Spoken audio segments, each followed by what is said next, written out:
समय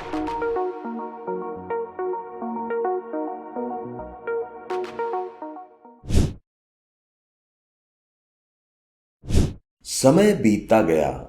समय के साथ साथ जैसे जैसे जरूरत महसूस हुई और तरह तरह के एहसासों की वजह से बहुत कुछ अस्तित्व में आने लगा।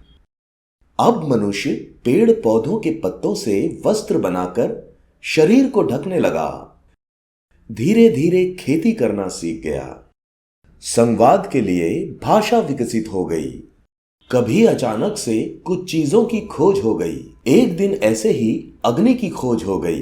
भोजन के रूप में लाई गई सामग्री को पकाकर खाने की खोज हो गई।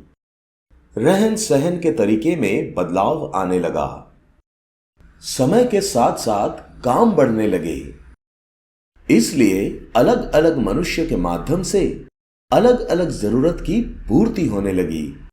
जैसे किसी ने खेती की, उसके माध्यम से सबको भोजन मिलने लगा। किसी ने घर को व्यवस्थित किया, किसी ने शरीर को ढकने के लिए पत्तों से सबके वस्त्र बनाए।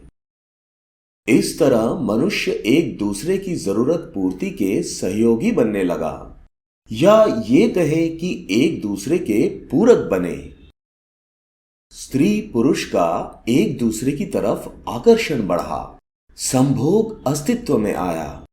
वहीं से मनुष्य जन्म संभोग के माध्यम से स्त्री के गर्भ से होने लगा। इस वीडियो के माध्यम से हमने जाना समय के साथ जरूरतों और तरह तरह के एहसासों की वजह से जीवन में बहुत कुछ आने लगा। ज़रूरतें बढ़ने लगी, काम बढ़ने लग गए। सब चीज़ों को व्यवस्थित करने के लिए किसी ने कुछ किया तो किसी ने कुछ किया।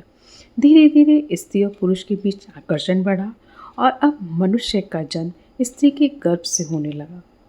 अब इसकी अगली वीडियो में हम जानेंगे कि मनुष्य की संख्या बढ़ने लगी और उसकी वजह से किस तरीके के परिवर्तन जीवन में आने लगे।